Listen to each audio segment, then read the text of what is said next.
Muy buenas tardes.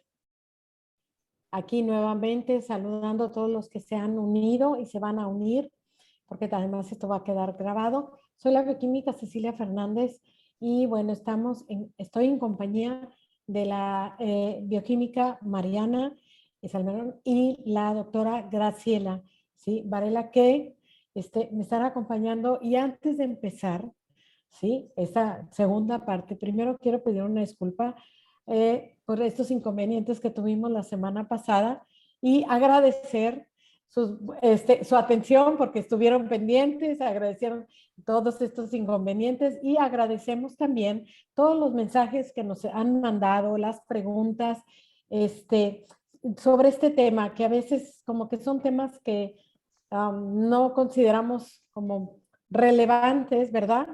Pero que son vitales para poder comprender y entender todo lo que es un protocolo biomédico, como toda esta información que vamos a compartirles es para estar más claras, tanto el paciente, pero también las mamás, que entendamos un poquito, sin ser médicos, sin ser bioquímicos, sin ser nada, por qué los doctores o por qué el profesional de salud hace lo que hace. Sí, porque a veces exageramos o como doctor Google nos dice que eso, entonces esto no es cierto. No, no, no. Escuchemos que esto es ciencia y hay que confiar en el médico de todo esto que se está llevando y no creer nada más lo que está allá afuera. ¿Ok? Bueno, pues sin más, vamos a seguir esta segunda parte de todo el análisis de microbiota y ácidos orgánicos como herramientas dentro de un protocolo para TEA. Entonces, bioquímica, Mariana, pues usted empieza. Es todo ya suya la pantalla. Aquí estamos. Hola, buenas noches, buenas tardes a todos. Gracias, Cecilia, otra vez por invitarme a este espacio. Y bueno, vamos a empezar. Eh, Ahí. ¿Se ve la pantalla? Todavía no se ve la pantalla compartida. A ver. Compartir pantalla. Ahí. Compartir. Ahí está. Ahí está. ¿Listo? Sí, perfecto. Bien.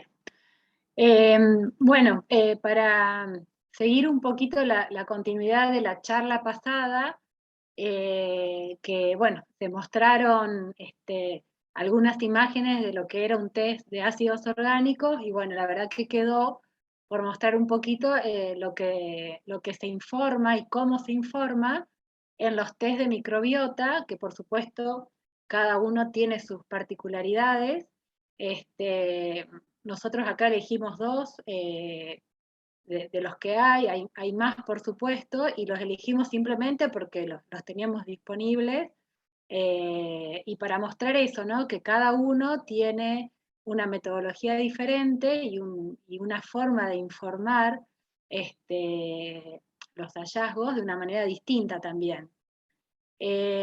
Recordar un poquito de los conceptos principales de la charla anterior, que el test de microbiota justamente analiza la microbiota, y recordar que la microbiota es un elemento de todo el microbioma, y recordar que el microbioma era como toda esa obra de teatro en donde no solo está presente la microbiota, es decir, los microorganismos que nos habitan, sino también toda su expresión genética, sus enzimas, sus moléculas constitutivas, los metabolitos que ellos producen y cómo interaccionan entre sí y cómo se comunican entre sí. Entonces, dentro de lo que es el microbioma, teníamos distintas herramientas para analizar distintas porciones del microbioma.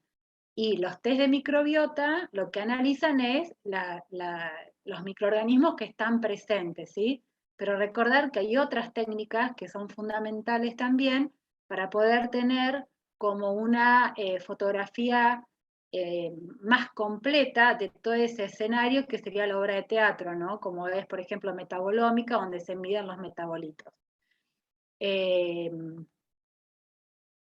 es un tipo método de análisis de la microbiota, en donde en este caso la técnica que se utiliza es el análisis metagenómico. Quiere decir que en este caso se secuencia todo el material genético que se extrae de la muestra, ¿sí? Ya vamos a ver que después vamos a ver otro en donde no se secuencia todo el material genético, sino que se hace primero otra técnica, se amplifica solo un gen y se secuencia ese gen para hacer un estudio de tipo taxonómico. En este caso, acá lo que se hace, como se indica acá arriba, es un análisis metagenómico. ¿Qué permite el análisis metagenómico? No solo evaluar qué bacterias y arqueas hay en esa muestra de heces, por ejemplo, vamos a hablar de una muestra de heces, ¿no es cierto?, para evaluar la microbiota fecal del intestino. En el caso, este no solo permite, como les decía, evaluar bacterias y arqueas, sino también hongos, virus, secuencias genéticas humanas que por supuesto se van a arrastrar, porque en las heces se van a arrastrar células epiteliales, con lo cual cuando se haga la extracción de todo ese material genético que está en esa muestra, no solo vamos a tener genes y secuencias de la microbiota, sino que también vamos a tener genes y secuencias del hospedero, que va a ser la persona a la cual se le tomó esa muestra. Con lo cual tenemos como un panorama un poco más completo. Como pueden ver acá, en este caso, se puede entonces definir el material genético y, por ejemplo, se puede especificar cuánto de ADN humano se encontró, cuántas secuencias de ADN humano se pudieron comparar con las bases de datos, y lo mismo con las secuencias bacterianas, ¿no? Todo esto, una vez que se secuencia todo ese material genético, después con bases de datos y programas bioinformáticos se hace el estudio para definir qué secuencias hay, qué genes son, y en función de eso también taxonómicamente definir los géneros y especies bacterianas que se encuentren en esa muestra. Como ven acá, por ejemplo, se detallan filos bacterianos dominantes, la microbiota está compuesta por 5 filos bacterianos principales, hay otros, pero en mucho menor proporción. Esos 5 filos son Bacteroidetes, Proteobacteria, Firmicutes, Actinobacteria y Verrucomicrobia, como podemos ver ahí. En el caso de esta muestra, se encontró que la cantidad de especies asignadas al filo Verrucomicrobia estaba bajo, ¿sí? También este tipo de estudios permite ver qué proporción de material genético corresponde a las arqueas, al reino fungi, a los virus y a los parásitos, que en este caso se encontró todo normal. Pero, por ejemplo, cabría esperar que en un estudio de microbiota de un paciente que tiene una candidiasis o una franca, por supuesto que lo más probable es que en vez de aparecer el valor normal para el reino fungi, tendría que estar elevado. Después se analizan índices de biodiversidad, como podemos ver abajo de todo, en donde se hace un ratio, una relación entre Firmicutes y Bacteroidetes, que son los 2 filos principales. O sea, como pueden ver, la mayoría de las especies bacterianas se asignan o al filo Bacteroidetes o al filo Firmicutes. Y entre esos tiene que haber un ratio que eso se correlaciona con un estado de equilibrio u homeostasis de la microbiota.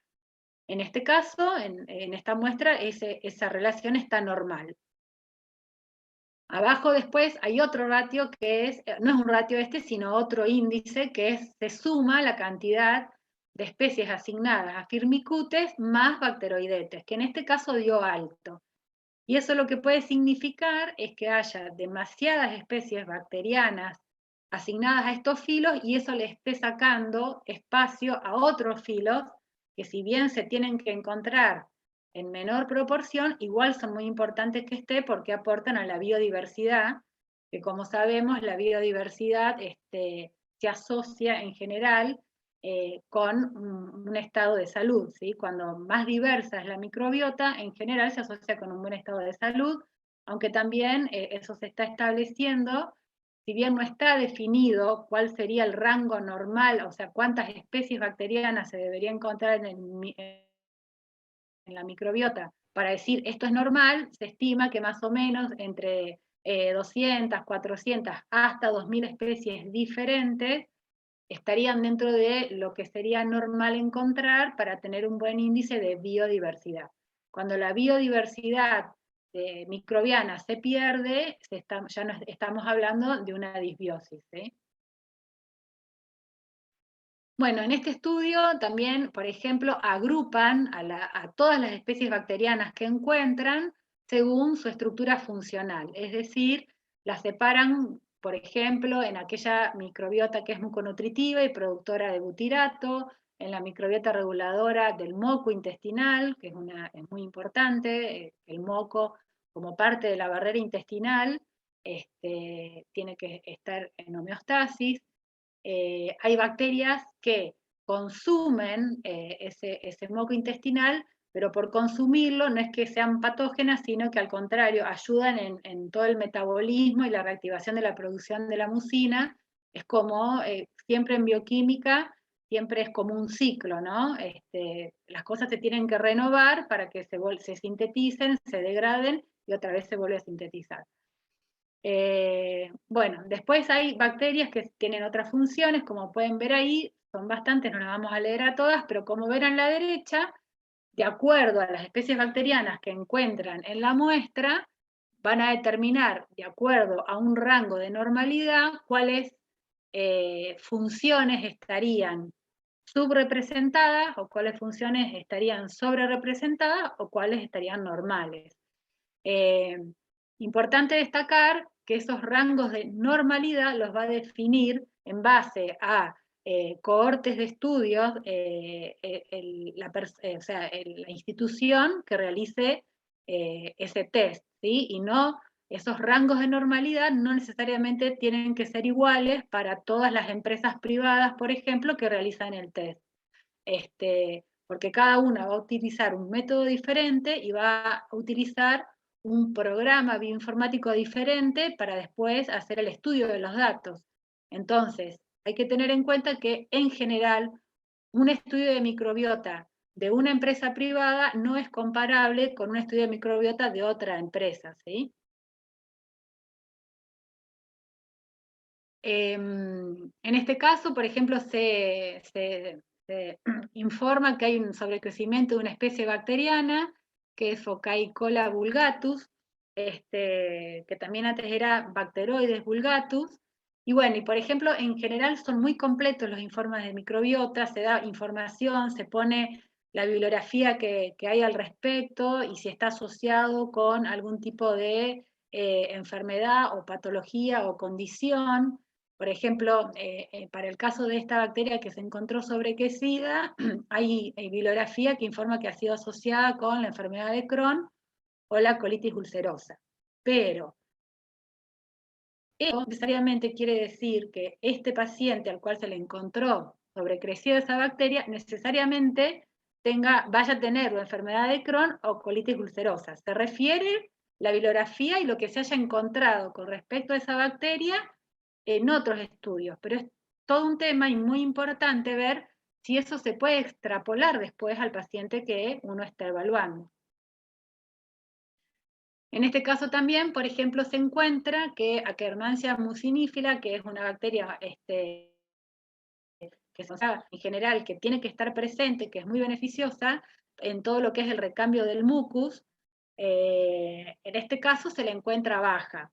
Entonces después, en este mismo informe, se hace como una serie de consejos, hacen los profesionales que lo evalúan, en cuanto a la dieta, como por ejemplo para aumentar la población de Akkermansia mucinífila.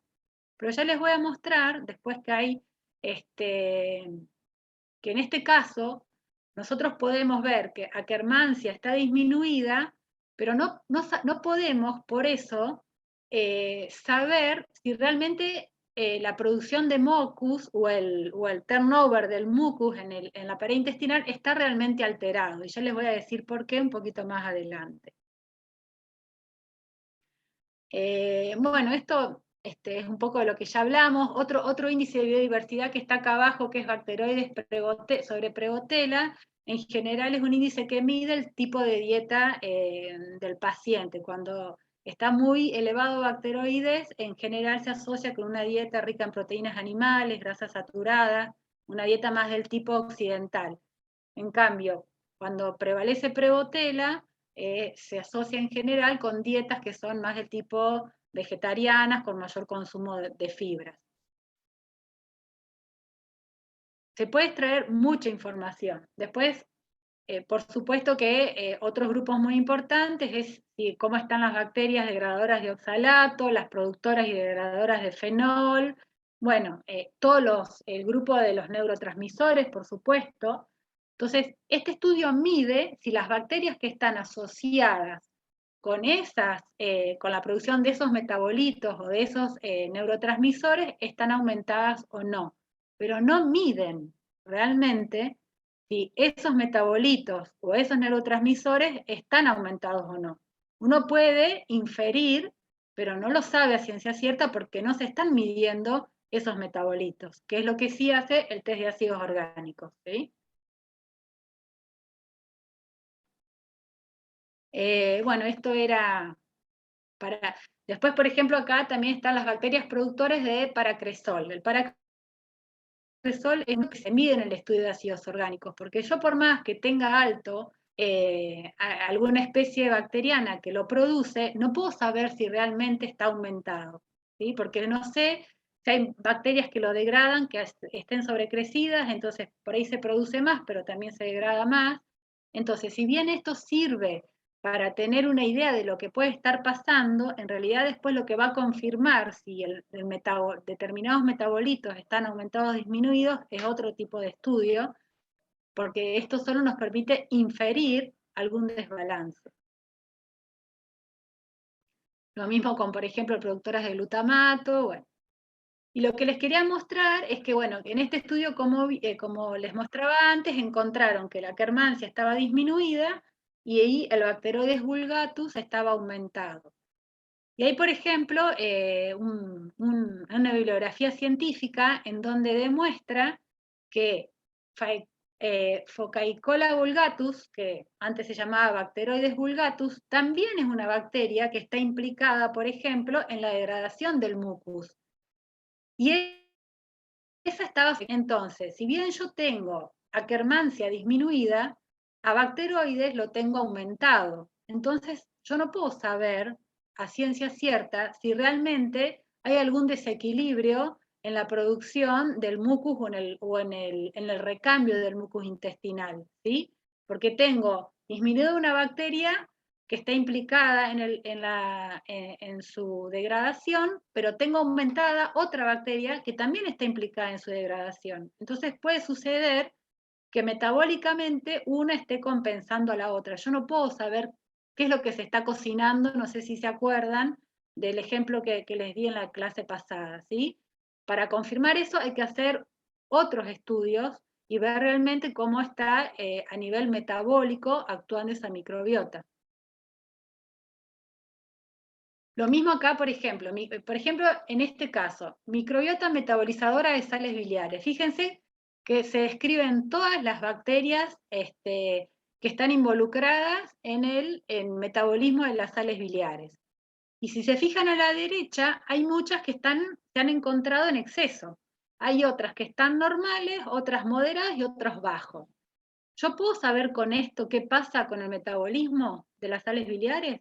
No, porque tengo algunas que están aumentadas y otras disminuidas. Entonces yo no puedo saber si está alterado el metabolismo realmente de las sales biliares. Lo mismo, por ejemplo, con la producción y consumo de GABA. Si pueden ver, hay algunos que están aumentados, tanto en la producción como en la degradación, otros disminuidos. Entonces yo, si no mido GABA en la muestra, no puedo saber si los niveles realmente de GABA están realmente desplazados de lo que sería un rango normal o no, ¿sí? Este es otro estudio en el cual, a diferencia del anterior, como dice arriba, no se secuencia todo el metagenoma, sino que se hace una PCR de un gen, que se considera un reloj taxonómico, que es la subunidad de 16S, y de los amplicones se hace secuenciación, y en función de eso se hace la taxonomía bacteriana y de arqueas. Este tipo de estudio no analiza ni hongos, ni virus, ni parásitos, ¿sí? A diferencia del anterior. Y hace como un índice de estado de salud, por decirlo de alguna manera, un score de la salud del intestino, combinando un indicador de diversidad bacteriana, presencia de probióticos, presencia de comensales y presencia de patobiontes, ¿sí? Y bueno, después uno va entrando en el informe y va describiendo detalladamente cómo está la diversidad de esa muestra, probióticos. Ellos en este informe le dicen probióticos a algunas bacterias que se consideran que tienen, y porque hay bibliografía, digamos, que lo ha estudiado, efectos beneficiosos para el equilibrio intestinal.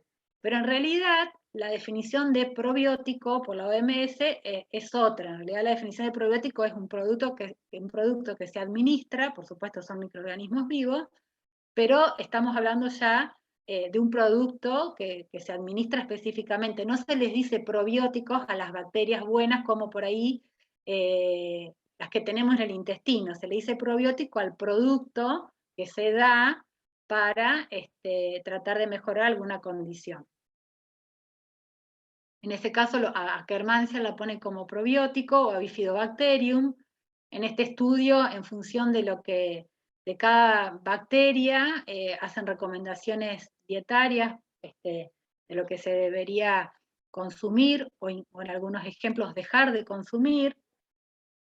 Este estudio también muestra, por ejemplo, hace como un score de los ácidos grasos de cadena corta, que son muy importantes en el equilibrio de la salud intestinal. Tienen un montón de funciones, uno muy importante es el butirato, que forma parte, contribuye a la integridad de la barrera intestinal, fundamental para el sistema inmune.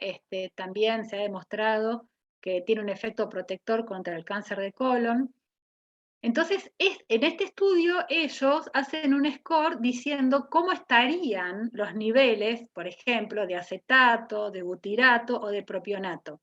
Pero no lo hacen midiendo los ácidos grasos de cadena corta, lo hacen comparando la presencia o la disminución o el aumento de las bacterias que están involucradas en su producción, ¿sí?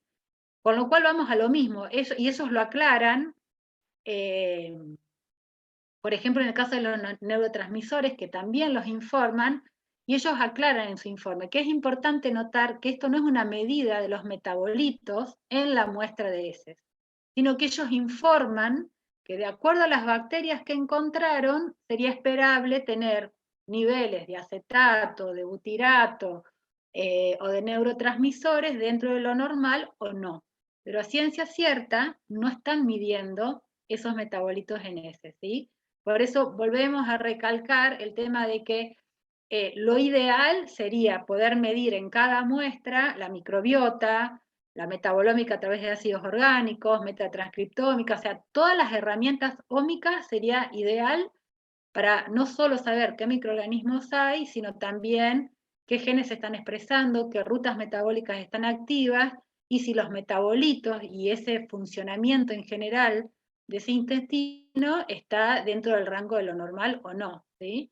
En general, un estudio de microbiota lo que puede guiar es a decir qué otras cosas necesitamos pedir, qué otros estudios necesitamos hacer para ahondar y saber a ciencia cierta si hay un desequilibrio intestinal, cuál es específicamente. Acá pasa lo mismo, ellos muestran que están en un nivel satisfactorio, por ejemplo, los neurotransmisores, como acetilcolina, dopamina, GABA, histamina, pero lo hacen en función de las bacterias que los producen, no en función de haber medido realmente los niveles de neurotransmisores en las heces. Entonces, siempre y para redondear, hay que tener presente que cuando yo veo hallazgos en el estudio de microbiota, tengo que saber si lo que estoy encontrando realmente significa que en ese paciente está esa patología que ha sido referenciada, por ejemplo, en la bibliografía científica. Porque puede ser que la cohorte, es decir, el grupo de personas en donde se estudió y se describió una asociación, no corresponde a la edad o al sexo o al estilo de vida del paciente que yo estoy evaluando. Entonces hay que tener mucho cuidado cuando se hace la extrapolación de los datos de lo que reporte la bibliografía científica hacia cada paciente en particular. Bueno, acá está eso, ¿no? Que hay que tener en cuenta. Si los reportes que se ven en la bibliografía concuerdan con la edad, con la historia médica del paciente que se está evaluando, con la dieta, etc. Tener en cuenta cuestiones de causalidad. Es válida la pregunta de decir, ¿el paciente está enfermo porque su microbioma es diferente o su microbioma es diferente porque el paciente está enfermo? Y no perder de vista que quizá una disbiosis sea una adaptación a algo que está sucediendo y que la microbiota ha tenido que adaptarse a un cuadro o a un estado de ese paciente que está sometido a determinados factores ambientales, dietarios, estresantes, etc. Entonces, si yo veo una microbiota alterada, más allá de tratar de corregirla, que puede ser válido corregirla, hay que ver cuál es la causa que llevó a que ese paciente tenga una microbiota alterada, porque puede ser que la microbiota, al tener esa gran potencialidad de expresión génica, y porque ya sabemos que tenemos muchos más genes bacterianos que humanos, se adapte más rápido a estresores externos o a factores nocivos externos que nuestra propia genética. Entonces, si la encontramos cambiada, puede ser que en realidad no es la causa de la enfermedad, sino que sea la consecuencia. Entonces hay que ver por qué está así, ¿sí? Hay que estudiarlos a los pacientes. Bueno, esto es un poquito lo que venimos hablando. Tener en cuenta que una gran cantidad, ya termino, una gran cantidad de factores pueden afectar la lectura de la microbiota, especialmente a niveles taxonómicos más finos, ¿sí? Por eso decía, no se pueden comparar estudios de microbiota distintos porque encuentran cosas distintas, es así, porque depende de los métodos que se usan, desde lo técnico bioquímico hasta el programa de bioinformática que se utiliza para analizar los datos. Como era de esperar, en los servicios de análisis que utilizan productos propios patentados, uno no sabe, o sea, si bien se informa que Primer usa, por ejemplo, en el caso de hacer PCR, cada empresa tiene sus productos y que son aplicables para informes de ellos mismos, no se pueden aplicar para informes de otras empresas. Y el proyecto Microbioma Humano, una de las cosas que demostró es que, por ejemplo, que los usan, que por ejemplo son los primers, los cebadores, que son uno de los reactivos que se utilizan para hacer la PCR, según qué reactivos se usan, pueden cambiar los resultados que se obtienen, ¿sí? A nivel taxonómico. Entonces son todas variantes que hay que tener en cuenta y que todavía falta estandarizar los datos, ¿sí? Que era una de las cosas que también hablamos en la charla anterior.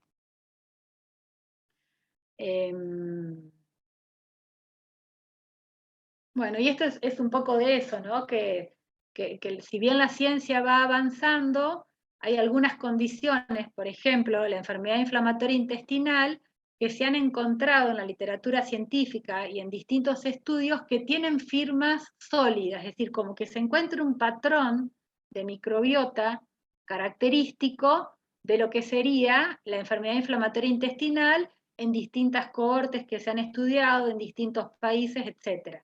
Pero, por ejemplo, no pasa lo mismo con la obesidad. Con la obesidad, según en qué cohortes se estudien, se observan patrones de microbiota diferentes, ¿sí? Con lo cual está más que claro que hay muchos factores externos que condicionan esos cambios de la microbiota y hace que no sean comparables los resultados de distintos estudios.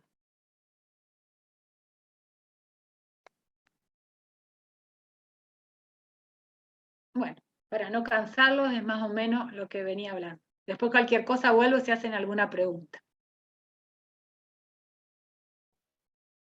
Ok, muchas gracias. Sí, ya hay algunas preguntas, las vamos a dejar al final para seguir. Si me haces favor de dejar de compartir pantalla, querida Mariana, y Ahí estamos. ahí está. Y bueno, en esa tónica, permítanme, voy a hacer como un poquito de referencia. Hay dos cosas y que Mariana lo habló, ahí en los temas de las bacterias, de esta eubiosis, como se llama, ¿no? El equilibrio de las bacterias y qué sucede con esta disbiosis.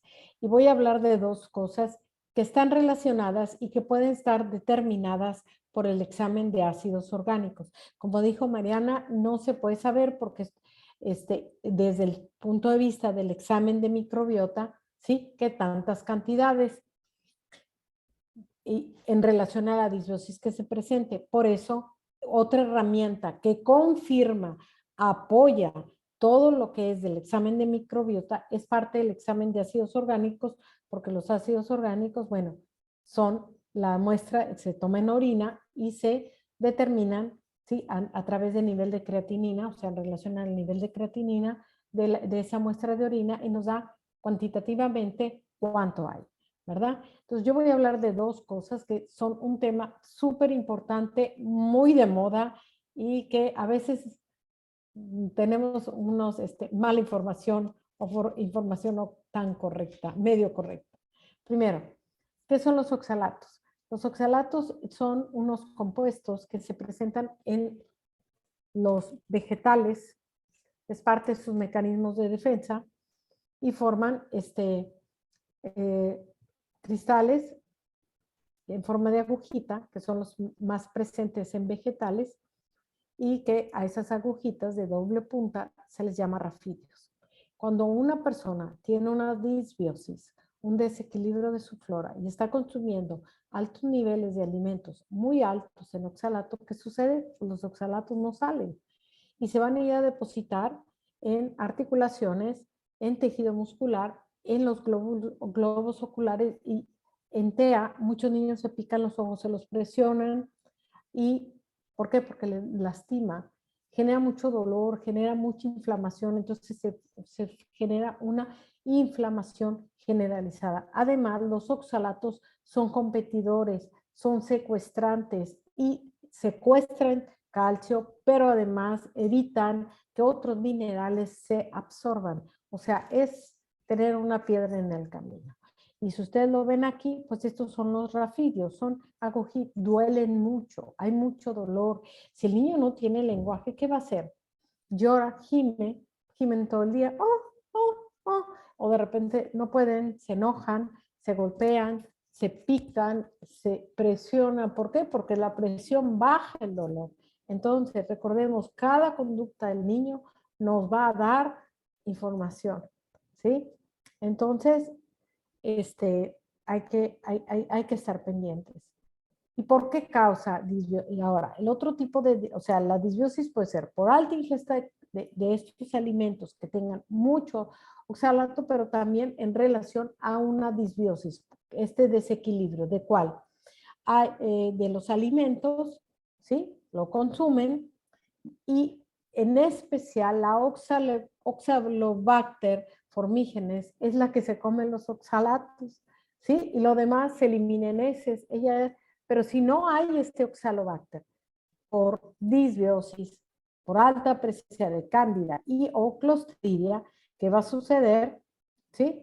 Pues que todos estos oxalatos no se van a poder liberar en orina o a veces cuando hay mucho oxalato también en heces, sino que sucede que se reabsorbe y se van a hacer esos depósitos y generando inflamación. Antes se consideraba que los oxalatos eran y son pues, los cálculos renales, que son cristales de oxalatos, y hasta ahí quedaba. No, los cristales de oxalatos cuando hay mucho, bueno, porque hay un proceso de filtración, ¿sí? A la hora de eliminación, pues se pueden llegar aquí. Pero a veces no llegan ni a los riñones, se quedan depósitos. Y estos depósitos van a generar la inflamación y que se nos va a inflamar el cerebro. Entonces, niños irritables, enojados, chillones, llorones, todo les duele, como que no los contestas con nada, pueden ser oxalatos. Entonces, tenemos que ver, y eso lo hace la doctora, cómo está esa disbiosis o cómo está ese intestino, cómo están esas bacterias. Para eso nos sirve también el examen de microbiota porque va viendo, pues ahí está, y dónde está el oxalobacter, o hay un exceso de cándidas, o hay mucho firmicutes, necesitamos más bacteroidetes, y esto relacionado con situaciones cognitivas, conductuales, nos puede arrojar muchísima información qué es lo que está pasando en el niño o en la persona. ¿Ok? Aquí les dejo, y sería toda una plática, la famosa dieta de oxalatos. Si nosotros nos metemos a Dr. Google, pues son listas todos los vegetales de una u otra manera, mayor o menor cantidad, siempre hay oxalatos. ¿Por qué? Porque son mecanismos de defensa de la naturaleza.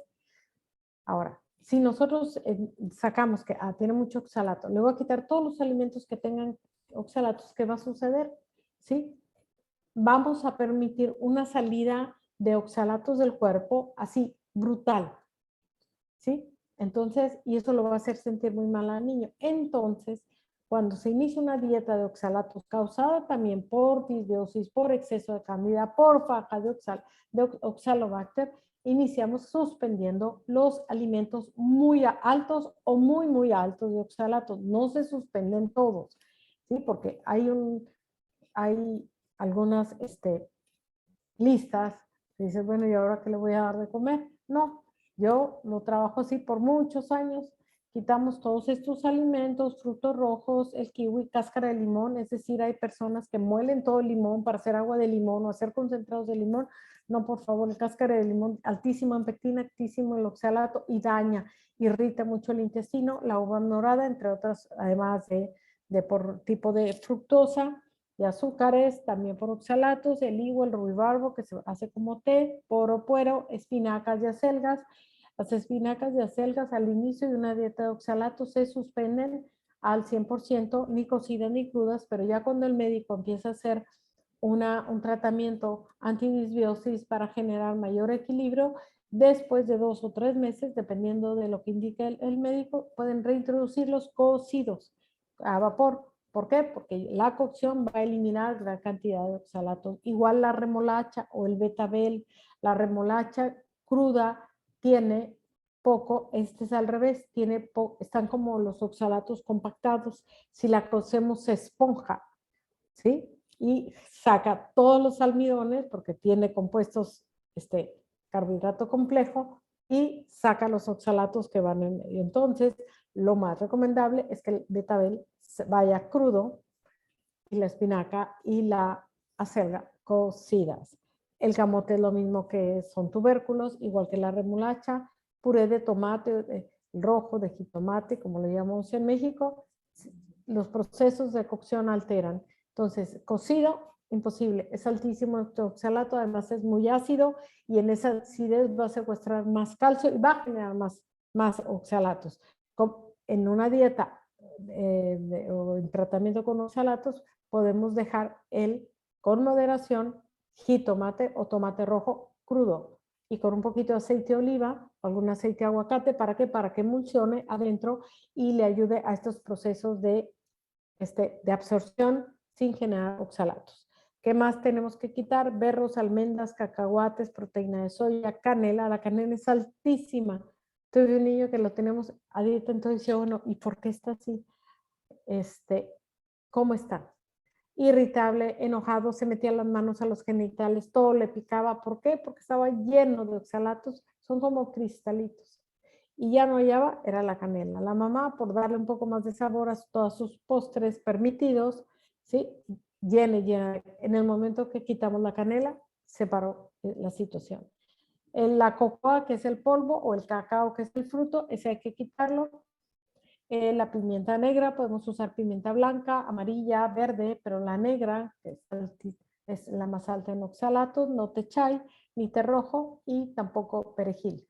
que el perejil a veces lo usan mucho, que porque es un tema de quelante y absorción de algunos compuestos aromáticos. Sí, pero si hay altos non-oxalatos, imposible. ¿Ok? Y yo lo que quería poner aquí son los ejemplos. ¿Dónde encontramos los oxalatos? Bueno, en el examen de ácidos orgánicos, aquí están. ¿Sí? ¿Ok? Y, ay, perdón. Y, permítanme, aquí están los oxalatos. Aquí está lo que hablaba también Mariana acerca de las alteraciones en neurotransmisores. Aquí están los salicilatos, que son parientes de los oxalatos. Y igual son cristales, son de otra familia de la composición, son sustancias fenólicas que se encuentran en algunos alimentos, algunas verduras y frutas, ¿no?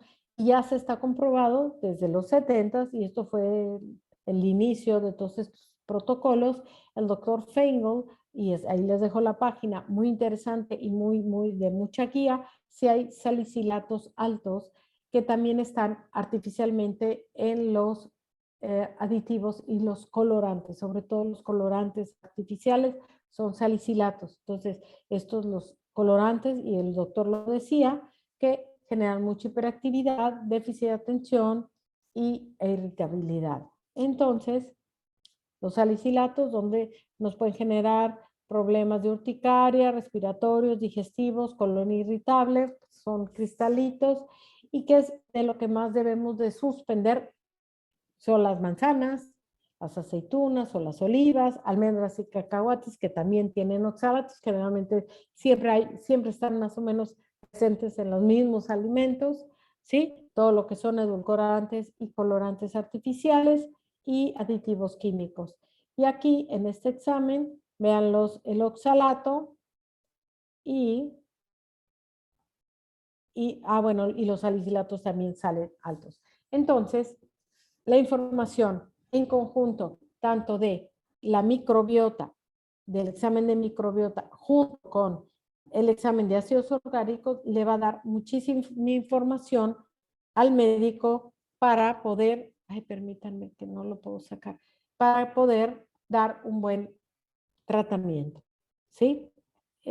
Doctora Graciela. Bueno, muchísimas gracias. Las disposiciones brillantes. Acá voy a tratar de encender la luz que se apagó. Bueno, igual creo que hay buena iluminación. Te ves bien. Bueno, gracias. Con toda esta base que ustedes han brindado, yo voy a mostrar un poco, parcialmente, ejemplos de cómo trabajo, de qué hago yo con toda esta información a la hora de acompañar a un paciente con un tratamiento médico integrativo. Entonces, vamos a algunos ejemplos, voy a compartir. Bien. En este caso, muy resumido, ¿no? Una paciente, mujer de 7 años, el diagnóstico TEA. Este esquema terapéutico fue aproximadamente en enero del año 2022. Teníamos, entre otros estudios, la novedad era el test de microbiota, uno de los test que mostró Mariana, el que analiza la fracción de ARN 16S. Entonces, en este test de microbiota se informa si está, por ejemplo, baja la Akkermansia. Bueno, también se brinda información, recomendaciones generales, prebióticos y alimentos que van a permitir aumentar la Akkermansia mucinífera, que sabemos que es fundamental para mantener un buen reciclado y producción de moco intestinal.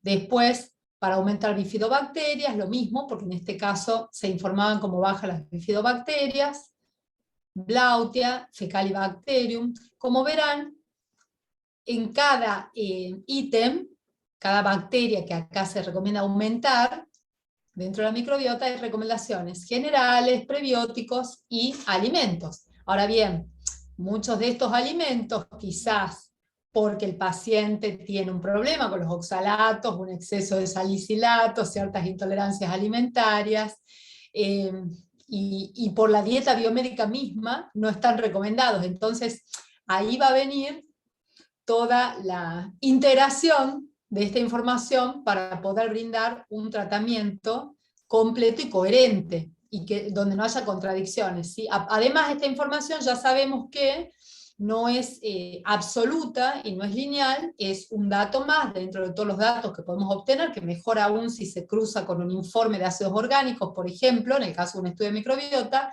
y algunos estudios en sangre, orina y materia fecal para poder tener más fortaleza, más certeza en las decisiones terapéuticas. Por ejemplo, acá se recomienda vino tinto, no es que le vamos a dar vino tinto al paciente, ¿sí? Es una de las, más que nada por el resveratrol y otras sustancias que tiene el vino tinto que pueden estar en otros alimentos incorporados. Bueno, para aumentar lactobacilos, roseburia, etc. Hay recomendaciones. Y también, cuando en forma de los patobiontes, por ejemplo en esta paciente había un exceso de Methanobrevibacter, una bacteria productora de metano, que es la protagonista de los cibos de metano, ¿sí? Acá hay recomendaciones generales: reducir polisacáridos, la alicina, los alimentos recomendados del ajo, y de hecho el aceite esencial de ajo se utiliza mucho para el tratamiento, para reducir contra Methanobrevibacter, también en SIBO, en otras situaciones y condiciones y patologías. Después, la vilófila también, E. coli, se había informado un sobrecrecimiento de E. coli, y acá, por supuesto, esto lo estoy presentando de manera resumida para mostrar un ejemplo. Esta paciente ya cuenta con múltiples estudios, entre ellos uno de ácidos orgánicos, y en ese estudio de ácidos orgánicos, unos meses antes de este informe de microbiota, se veían marcadores, como el benzoico, por ejemplo, de sobrecrecimiento de Escherichia coli, y de Clostridium también, y de algunos lactobacilos y bifidobacterias. O sea, había varios marcadores de disbiosis. Coincidía en parte con este informe de microbiota. Entonces, dentro de los alimentos recomendados, ¿qué hago yo? Con todo este informe, acá, en este estudio que acabo de mencionar de microbiota, se aparecen en verde, en el informe final, todo conjugado, los alimentos recomendados, y en rojo los no recomendados. Bueno, teniendo en cuenta que esta paciente además tiene intolerancias alimentarias, que vamos a seguir llevando a cabo la dieta biomédica, voy a hacer recomendaciones generales y un plan nutricional acorde. También tenía problemas con los oxalatos, entonces dieta predominio vegetariana en este caso, para reducir también Clostridium, alta en grasas, baja en carbohidratos, sí pueden incluir almidón resistente, baja en oxalatos. Y de los siguientes alimentos que están recomendados en el test de microbiota, la mayoría de los que elegí son ricos en los famosos polifenoles y además aptos. Porque algunos alimentos que también pueden ser ricos en polifenoles no son aptos porque pueden contener oxalatos, gluten u otras sustancias contraproducentes.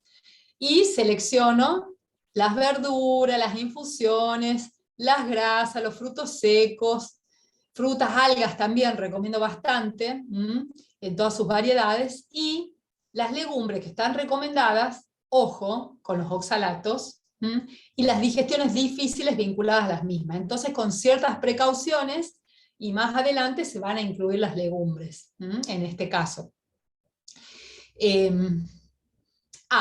Y aclaro, lentejas, arvejas, no más de 2 veces a la semana, debido al análisis de intolerancia de marzo 2020. Fíjense, con esto quiero mostrar, ¿no?, la complejidad y a la vez la simplicidad cuando logramos integrar todo, porque si no queda como un rompecabezas con muchas piezas sueltas, y de pronto puede resultar enloquecedor, ¿no? Bueno, pero esto sí, por este test o por este estudio, esto no, por tal cosa. ¿Cómo hago? ¿Cómo conjugo? Bueno, de eso se trata. Acá hay un test de intolerancias, por ejemplo, en donde, con diferentes colores de acuerdo a el grado de reacción inmunológica, se clasifican los distintos alimentos. Sobre este test, porque no daría el tiempo de este vivo para explicar, hay información en la página del INCA, hay información en mi canal de YouTube, Espacio Vital Tucumán, también subí un video en donde explico en qué consiste este test y cuáles serían las recomendaciones para llevar a cabo a partir de los resultados.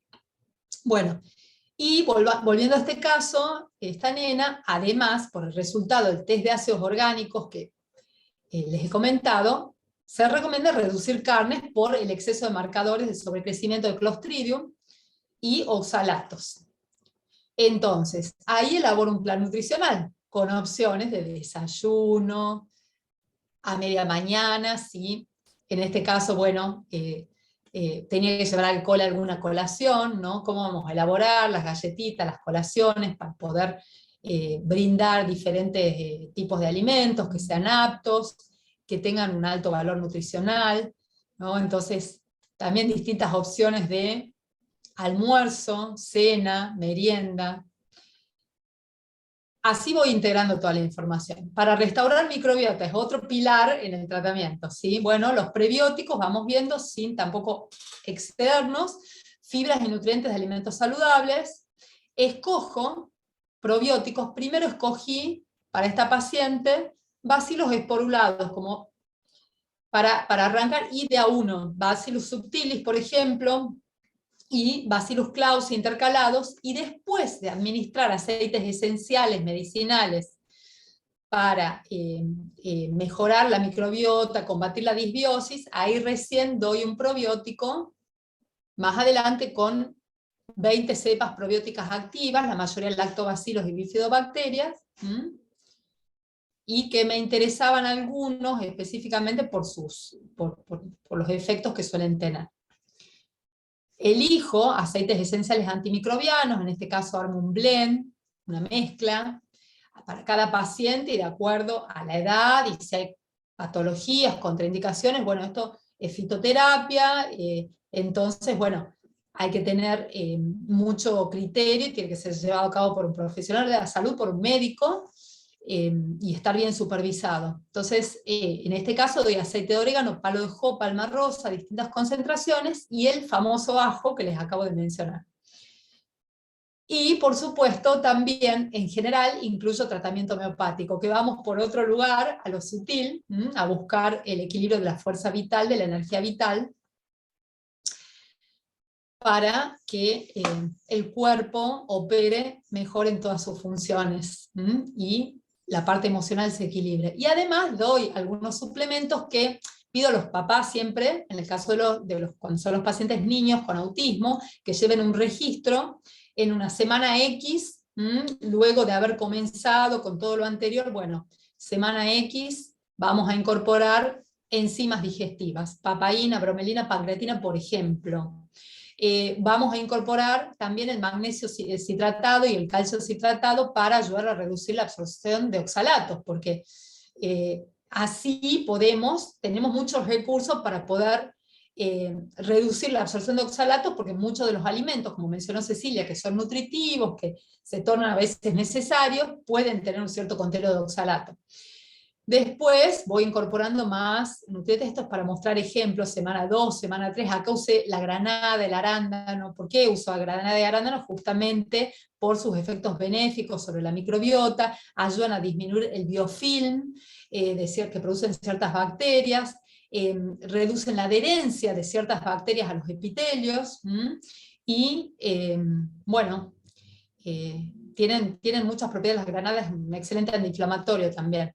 Doy, de acuerdo a los análisis de laboratorio, vitaminas, algunos nutrientes cerebrales, y esto lo vamos haciendo de manera progresiva, con un registro para ver cómo se va llevando a cabo la respuesta al tratamiento. Acá tengo otro caso, este es un caso de un adulto que su diagnóstico es ELA, lamentablemente hay cada vez más casos de ELA, de esclerosis lateral amiotrófica, y también, por supuesto, bueno, pudimos por suerte acceder a muchos estudios, desde lo más simple hasta los más complejos. Contamos con el test de microbiota, contamos con un test de polimorfismos genéticos muy amplio, muy completo, bueno, el test de ácidos orgánicos que realizamos el año pasado, y acá, por ejemplo, en el test de ácidos orgánicos, a mí me llamó la atención este caso porque esperaba ver muchos más marcadores de disbiosis como suele encontrar en patologías complejas, severas. Sin embargo, no había tantos marcadores. Benzoico, 2-hidroxifenilacético, vinculado a sobrecrecimiento bacteriano, Escherichia coli y otros, y el 4-hidroxibenzoico. Sí había en el test otros marcadores, otros indicadores de alteración de neurotransmisores, oxalatos, alteración en la parte metabólica, y había marcadores de hongos, cándida y probablemente otras levaduras. Luego contamos con el test de microbiota, es uno de los test que mostró Mariana, el primero, enorme, son como 16 páginas, entonces bueno, ¿qué hacemos con toda esta información? Muchísima. Bueno, ¿qué es lo principal? Le copio, le pongo, le escribo al paciente. A ver, ¿en qué tenemos que poner atención de todo esto, no? En este caso, por ejemplo, había un sobrecrecimiento, un exceso de bacteroidetes, una baja cantidad de firmicutes, o sea, estaba invertida la proporción firmicutes-bacteroidetes que mostró Mariana, y alta verrucomicrobias. Entonces, escribo 1 o 2 renglones, por supuesto, para resumir, y después explico al paciente y combino toda esta información junto con el resto de los estudios, y le llamo la atención en que se encuentra alterada esta proporción de firmicutes-bacteroidetes, que pueden, o sea, vamos a tener más exposición al famoso lipopolisacárido que producen estas bacterias, con los bacteroidetes, por ejemplo, que esto genera una cascada de inflamación, las citocinas proinflamatorias. El rango bacteroides prebotella estaba elevado, y esto lo vamos a abordar nutricionalmente, como aumentando el consumo de vegetales y reduciendo carne. Por múltiples motivos, este paciente debía reducir las carnes. Ya les voy a mostrar. Reducción de bacterias protectoras y de contención, entonces vamos a abordar con ciertos probióticos, y vamos a tener en cuenta también, bueno, múltiples probióticos, pero también tener en cuenta, si en caso de diarrea, mucho desequilibrio, dar en casos como estos el Saccharomyces boulardii, y la microbiota inmunomoduladora estaban en un valor alto, algunos, y Escherichia coli baja. Fíjense la Escherichia coli, que la tenemos como la mala de la película. Bueno, si está en una proporción de 0,5 a 1%, es necesario, porque ayuda tiene un rol en la inmunomodulación. Cuando está más baja, ¿no?, tampoco está bueno. Lo ideal es tenerla entre 0,5 a 1%. Bueno, bacterias proteolíticas también tenía abundantes, por eso conviene limitar el consumo de carnes y reforzar las enzimas digestivas, y abundantes bacterias desconjugadoras de ácidos biliares primarios que los transforman en ácidos biliares secundarios, y esto va a generar intolerancia a las grasas. También hay que tener cuidado con el consumo de grasas, no es que no las puede consumir, sino que consuma buenas grasas, y apoyar también con enzimas y otros productos. Tenía elevadas las bacterias productoras de GABA, como dijo Mariana, no significa que tiene un exceso de GABA el paciente, esto lo tenemos que constatar con análisis, en donde vamos a determinar la cantidad de GABA, por ejemplo, en sangre. Y disminuida las bacterias con función protectora y de contención, y bajas poblaciones de diferentes cepas de bifidobacterias, que estas ayudan a regular el pH, protegen de la invasión de patógenos. Entonces, pongo acá lo principal, por ejemplo, que está baja el Fecalibacterium, uno de los principales productores de butirato, ¿sí? Y escaso lactobacilos. Y había patobiontes, entre ellos Salmonella, Campylobacter, Klebsiella, de sulfovibrio. El Methanobrevibacter que les mostré en otra paciente, en este caso estaba en valor normal. Y había bacterias patógenas provenientes de microbiota oral. Entonces, ¿qué le indico al paciente, por ejemplo? Le di algunos probióticos con bifidobacterias y lactobacilos, le dije que lactobacillus reuteri es bueno para tener en cuenta, le busqué uno también, para darle por un tiempo, que ayuda a bajar el Clostridium y el indol. Y además, bueno, como les decía, vamos a tener en cuenta Saccharomyces boulardii en algunas ocasiones, porque este es un paciente que tiene todo un historial de trastornos digestivos, gastroenteritis. Me decía, cada vez que viajaba a Brasil, por ejemplo, era el único de mi familia que hacía diarrea, y también se los llama postbióticos. el butirato, ya que quizás no lo estaba pudiendo producir, no estaba contando con un análisis para chequear realmente la cantidad de butirato en este paciente, pero fui dándole sobrecitos de butirato, y esto que me enseñó Cecilia hace años, el oil pulling, gracias doctora, para mejorar la microbiota de la boca, que son los famosos enjuagues de la medicina ayurvédica, lo hacemos con aceite de coco, buches, se retiene un buen tiempo, mejor si pueden ser 10, 20 minutos, y le podemos agregar aceites esenciales medicinales para ampliar el efecto. La microbiota de la boca también va a determinar, ¿no?, las microbiotas que está por debajo, en el aparato digestivo, y muchas veces la microbiota de la boca, cuando se ve muy alterada, se correlaciona, por ejemplo, con los picos de artritis reumatoidea, de patologías autoinmunes. Entonces tenemos que tener muy en cuenta esto. Bueno, de alimentación saludable, todas las indicaciones de acuerdo a los estudios, también tener en cuenta en este paciente la sensibilidad alimentaria. Fíjense que justamente le pido que reduzca la carne, le tiene intolerancia a la carne de cordero, a la carne bovina, a la carne de pollo.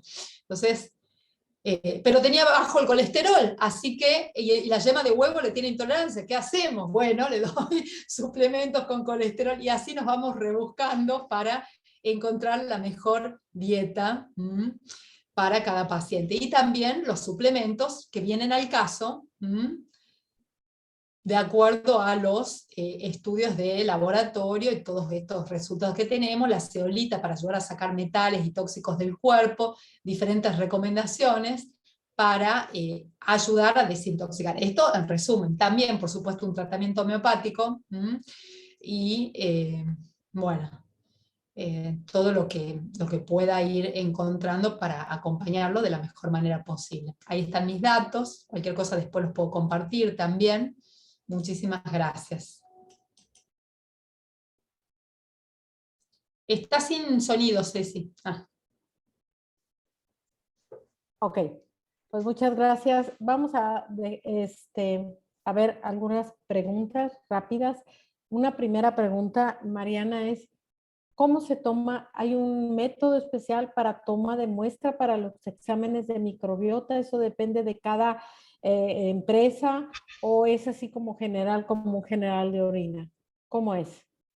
Hay una base general y en general, valga la redundancia, la empresa manda, a cada empresa le gusta que se recoja en su material, y por supuesto que viene con todas las indicaciones de cómo se debe tomar la muestra del paciente, cómo se debe guardar hasta el envío, pero no es nada complicado, no es nada complicado ni del otro mundo, es una toma de materia fecal que se coloca en un frasco que ya viene listo de la empresa que hace el servicio. Ok, otra pregunta en relación a eso. Así como en ácidos orgánicos hay que suspender por indicación de laboratorio algunos alimentos como la manzana, el plátano, etcétera. Para el tema de toma de muestra para microbiota, ¿también hay que suspender algunos alimentos o suplementos o puede ser así nada más como esté la persona? Ahí se nos fue Mariana. No. Para el test de microbiota no. Ok. No, Perfecto. para el test de microbiota no. Muy bien. Ok. Ahora tengo otra pregunta para Mariana o la doctora. ¿Qué probiótico puede tener Arquemancia? Que ella no lo conoce. Bueno, es muy difícil poder, o sea, no es algo estable, no se puede crear un probiótico estable con Akkermansia. Entonces, para aumentar Akkermansia es importante, se pueden dar los flavonoides, quercetina, por ejemplo, la granada ayuda a aumentar Akkermansia. Bueno, la cúrcuma también ayuda, los suplementos con omega 3. Ok. Sí. Mariana, ¿algún comentario? Sí, no, bueno, con respecto a eso justo que venía el caso, ¿no? de lo que mostré en el primer estudio, que eso también es el arte del biomédico, de ver la respuesta del paciente, porque es lo que decíamos, uno puede ver que Akkermansia esté disminuido, pero no sabemos si realmente cómo está funcionando a nivel metabólico ese intestino. Y tenemos que recordar que Akkermansia principalmente, si bien funciona en todo el turnover del mucus, es principalmente degradadora. Exacto. Entonces, por ahí, si había un mucus que no estaba mal, y yo agrego un probiótico que va a sumar una actividad de degradación, quizá se introduce un desequilibrio, porque no estoy pudiendo saber si realmente había un desequilibrio solo por decir que Akkermansia no estaba o estaba disminuida. No sé si, yo creo que eso es fundamental y por eso también, porque con el tema de los probióticos es que son de venta libre y por ahí los papás, por supuesto, uno entiende que en su necesidad de querer hacer algo o que se enteran que salió un probiótico de tal marca, que este es bueno o este es malo, lo hablan entre ellos y por ahí van a la farmacia, lo compran y le empiezan a dar un probiótico que en realidad, si no tenemos todo el panorama más completo, como decía Graciela, con análisis de sangre, con un estudio de heces, que dé una indicación de realmente si realmente hay una disbiosis o no, y está alterada esa barrera de mucus o esa barrera intestinal, por ahí introducir un probiótico, porque en el test de microbiota dio baja una bacteria, a mí me parece que es como, digamos, no quiero decir peligroso, pero por ahí no estamos sumando nada, o Exacto. por ahí estamos nosotros introduciendo un desequilibrio con el probiótico, si realmente antes no constatamos que había realmente un desequilibrio metabólico. Así es, ok. Y bueno, nada más por aportar, muchas veces, bueno, no muchas veces se tiene el entendido que hay una relación como directa entre la Akkermansia y el Bifidobacterium longum. El Bifidobacterium longum ayuda a equilibrar la población de Akkermansia. Entonces, y como lo mostraron, los Bifidobacterium se utilizan, o sea, son en otras, también apoyan otras situaciones de la microbiota. Entonces, por eso nunca se encuentra la Akkermansia en probiótico. Hay que dar las bacterias, o sea, todos los probióticos. Exacto, exacto. Otra pregunta, doctora, dice, cuando dice reducir carnes, ¿es solo la carne roja o todas? Pollo, pavo o nada más las rojas. Bueno, todo va a depender, ¿sí? Es importante una dieta equilibrada, balanceada. Mejor no incluir con mucha frecuencia carnes, pero bueno, como para tener un cierto equilibrio, y si se necesita de la proteína animal con cierta cantidad, tenemos las carnes rojas. Son más pesadas, más difíciles de digerir, promueven más la disbiosis. En cambio, Exacto. las carnes blancas, que sería, bueno, vaca, cerdo, por ejemplo, cabrito, etc. Las carnes blancas, como las aves, son algo más suaves, ¿sí? Más fácil de digerir. ¿Vos estás de acuerdo, Ceci, no? Con lo que No, digo. totalmente, sí, no, totalmente. Las blancas, pollo, pavo, pescado, si hay un pescado que pueda consumir, Claro. o sea, depende de la zona donde viva, pero sí, así es. Bien. Y la carne roja es súper ácida y la acidez nos genera acidez metabólica y genera todavía más problemas hasta en la misma disbiosis. ¿Sí? Exacto. Ok, muy bien. Y ya, bueno, por última pregunta, ¿qué opinan ambas de los prebióticos, que le llaman prebiótico a la inulina? ¿Sirve, no sirve? Hay un protocolo que dice que es lo único que se debe de dar, que no hay que dar probióticos, y otros que dicen que no, que es muy malo. ¿Dónde entramos en una postura como más equilibrada? Bien. Los prebióticos, justamente, son el alimento de los probióticos, de las bacterias benéficas. Solo que en esto volvemos a la individualidad, como siempre. Claro. Entonces, si de pronto se administra un prebiótico como la inulina, que permite el crecimiento de bifidobacterias, lactobacilos, y esa persona o ese niño está con un sobrecrecimiento de esas bacterias que pueden ser, que son benéficas, pero en exceso van a generar muchos malestares, problemas digestivos, o sea, lo contrario, ahí, si introducimos la ilurina, vamos a ver más distensión, flatulencias, malestares. En cambio, en otras personas puede venir muy bien la incorporación del prebiótico, así que todo tiene que ser individualizado, supervisado. Y particularmente creo que no hay un solo protocolo. Me encantaría crear un protocolo que venga bien a todo el mundo, pero eso yo lo veo particularmente como algo utópico, humildemente, porque cada vez, bueno, entro más de lleno en la individualidad, ¿no? Y lo que a unos les sirve, a otros les resulta perjudicial. Exacto. Ok. Bueno, pues creo que algunas preguntas se repitieron, pero creo que hasta ahí hay personas que agradecen toda la información clara y concisa que se está dando. Bueno, pues por ahorita pues ya terminamos. Muchísimas gracias.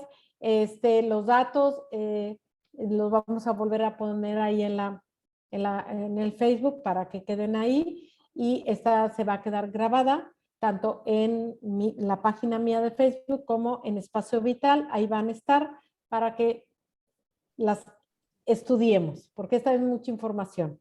¿Sí? Bueno, pues muchísimas gracias y esperen nuestro nuevo live en unas semanas más. ¿Ok? Muchísimas gracias y muy buenas tardes. Doctora Graciela, bioquímica, muchísimas gracias, Mariana, y que estén muy bien. Buena noche ya, buena tarde aquí. ¿Okay? Gracias. Gracias, Ceci. Nos vemos. Buenas noches a todos. Bueno, lindo congreso, porque ahora estás de congreso, Ceci. Mañana empezamos congreso. Bueno, lo mejor. Gracias. Bye. Chao, chao.